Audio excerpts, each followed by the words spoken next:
इस वीडियो में देखेंगे डिग्रीज ऑफ फ्रीडम किसी भी गिवन मॉलिक्यूल के लिए किस तरह से निकाली जाती है। तो देखो हमारे पास जब भी क्वेश्चन आएगा तो डायरेक्ट एक मॉलिक्यूल दिया होगा, जैसे SF6 हो गया, N2 हो गया, C2H2 हो गया, TO हो गया, SO3 हो गया, राइट, CO और SO3 हो गया। इसके अलावा जैसे HCl, CO, H2, कितने सारे केसेस हैं, सबके लिए आपको डिग्रीज ऑफ फ्रीडम निकालना आ सकता है। तो यहाँ मैंने एग्जांपल्स लिए हैं 8 और 8 एग्जांपल्स को देख के हम इसके आंसर कैसे देते हैं वो देखना सीखते हैं। सबसे पहले हमारे पास है CO। अच्छा देखो, जब भी आपको कोई क्वेश्चन आएगा आपको सबसे एक चीज जो जरूरी पता होनी चाहिए उस मॉलिक्यूल के लिए, वो होती है कि वो लीनियर है या नॉन लीनियर है। तो लीनियर का मतलब होता है एक लाइन में, ठीक है, कि वो मॉलिक्यूल एक लाइन में होता है कि नहीं। नॉन लीनियर का मतलब होता है वो लाइन में नहीं होगा। सपोज इस तरह से बेंड स्ट्रक्चर होगी या ऐसा होगा स्ट्रक्चर में, या ऐसा पूरा कंप्लीट एक स्ट्रक्चर बन रहा होगा, राइट, जिसमें आप कहो कि जैसे एक SF6 का एग्जांपल लूँ तो ऐसे होता है स्ट्रक्चर।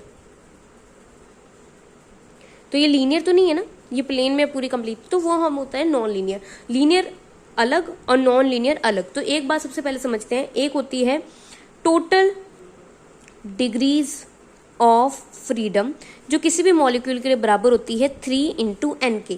n यहाँ पे number of atoms in the molecule होता है,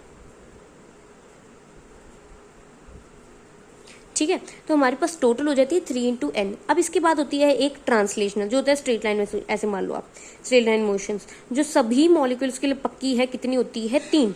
इसके बाद हमारे पास होता है रोटेशनल। अब रोटेशनल के 2 आंसर आते हैं, एक आंसर है 2, एक आंसर है 3। 2 कब आएगा? 2 आएगा लीनियर के लिए। 3 कब आएगा? 3 आएगा नॉन लीनियर के लिए।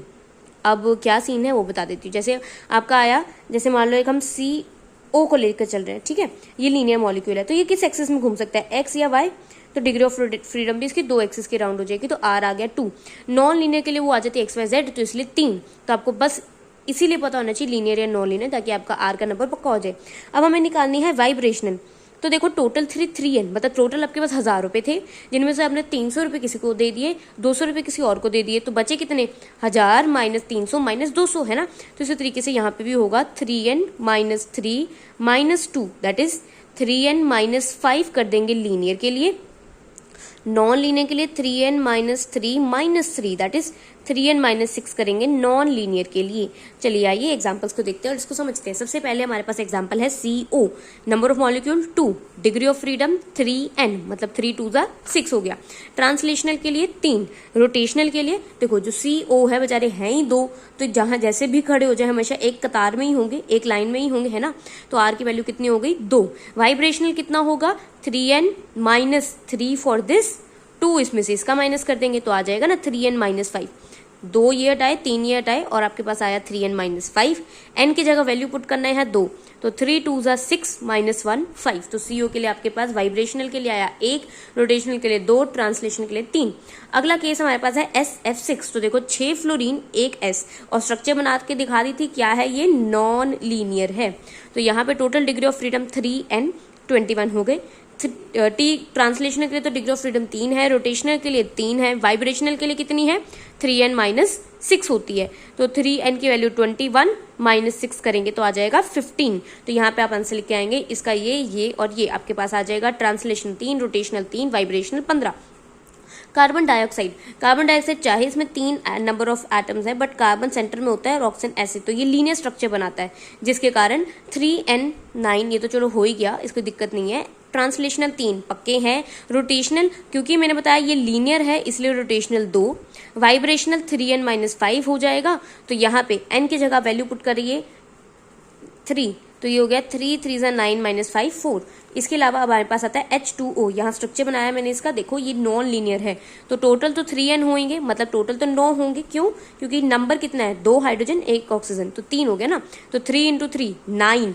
ट्रांसलेशनल 3 है ही। रोटेशनल कैसे होंगे? 3, क्यों? क्योंकि नॉन लीनियर है। वाइब्रेशनल कितना हो जाएगा? 3n माइनस 6, मैंने बताया ना इसके लिए 3n माइनस 6। तो आपके पास 3n की वैल्यू डाली 9 माइनस 5 आ गया 4। नेक्स्ट है N2। अब N2 होता है N ट्रिपल बॉन्ड N, जो होता है लीनियर, ठीक है, वो लीनियर होता है। तो यहाँ पे हमारे पास number of atoms in the molecule कितने हैं? 2। 3 × n, मतलब टोटल डिग्री ऑफ फ्रीडम कितनी हो गई? 6। ट्रांसलेशनल में 3, लीनियर होने के कारण रोटेशनल में 2, वाइब्रेशनल में 3n माइनस 5 करेंगे, आंसर आ गया 1। अब इसके आगे देखते हैं, हमारे पास है C2H2, तो इसका स्ट्रक्चर ऐसे बनता है, C ट्रिपल बॉन्ड C और दोनों तरफ हाइड्रोजन लगा, तो लीनियर स्ट्रक्चर है ना, हाँ जी। तो इसमें हमारे पास ट्रांसलेशनल कितनी हो गई 3, रोटेशनल कितनी हो गई 2, तो वाइब्रेशनल के लिए इसीलिए फॉर्मूला आ गया 3n-5। तो यहाँ पे n की जगह वैल्यू पुट करेंगे और n की जगह वैल्यू कितनी आएगी, देखो 1 2 3 4, तो 3 4 12 -5 दैट इज 7। नेक्स्ट आते हैं SO3।